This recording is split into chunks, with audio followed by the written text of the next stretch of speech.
ourselves with the globally trending hashtag Zimbabwean Lives Matter. Our conscience and principles do not permit us, the opposition in Botswana, to remain silent in circumstances where the Zimbabwe state has embarked on a brutal and savage crackdown of its long-suffering citizens. Since pro-democracy and anti-corruption organizations in that country resolved to mobilize the citizenry to take part in peaceful protests, which were scheduled for 31st July 2020, the state seems to have lost its sanity and all sense of international shame.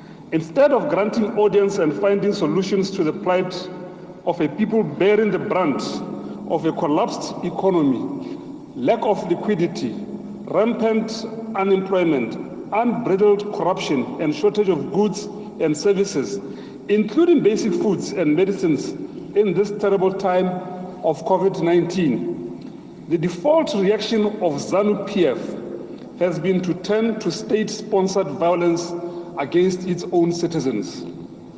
This we see manifesting itself on a daily basis through abductions, assaults, illegal detentions, and surveillance of citizens, including journalists and civic activists behind the campaign.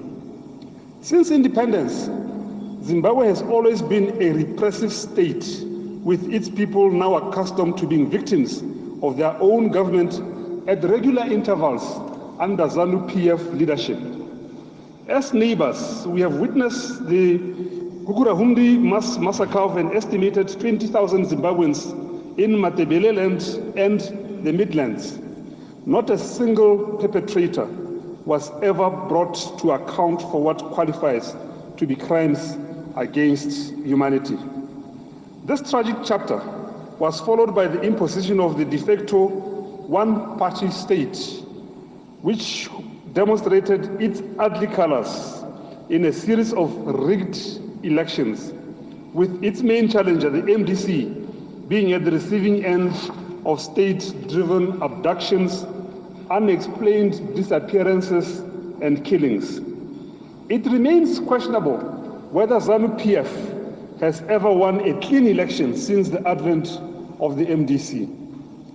In all of the above instances, as Botswana, the consequence of ZANU-PF repression, misrule, poor governance has spilled across the border into our country in the form of political and economic refugees. Given our small economy and limited range of social and public services, barely enough to sustain our citizens, we have been forced to cushion the costs of ZANU-PF excesses and refusal to treat the citizens of Zimbabwe as principal stockholders of their own country. It is against this background that we say enough is enough. We know ZANU-PF well enough to predict that the ongoing crackdown is being done with an eye on the 2023 general elections, whose run-up will see an escalation of state repression, with Botswana and other neighbors again having to shoulder the burden. We can no longer dismiss Zimbabwe's abnormal state of affairs as their usual normal. In condemning the ZANU-PF government and the use of its security apparatus against innocent citizens, we are appalled by the silence of our own government, which has decided to bury its head in the proverbial sand by adopting a see no evil, hear no evil posture. By saying nothing, the government of Botswana is actually complicit in the atrocities we are witnessing. It is the chilling utterances made by President Mnangagwa in his threat to the nation, which he dubbed Address to the Nation, on 7th July 2020, are anything to go by. We must brace for the West in loss of more freedoms, life, and limb. When a president who acquired power through extra-constitutional means sanitized the coup with a rigged election in 2018, and in the process instructing the army to shoot and kill 6 people protesting the results, then we must brave ourselves for the West. We are, however, not surprised by the stance of our government. Since President Masisi assumed leadership, he has gone out of his way to strike a close friendship with President Mnangagwa. The two men can now be considered all-weather friends and seem very proud of it. But our president must be warned that for every Zimbabwean abducted, forced to flee the country or killed, he shares some responsibility due to his inability to summon enough courage to tell his friend to desist from his governance methods of repression and tyranny. We also know it's a waste of effort, but for the record, we call on SADC to do the needful and not pretend not to see what is going on in Zimbabwe.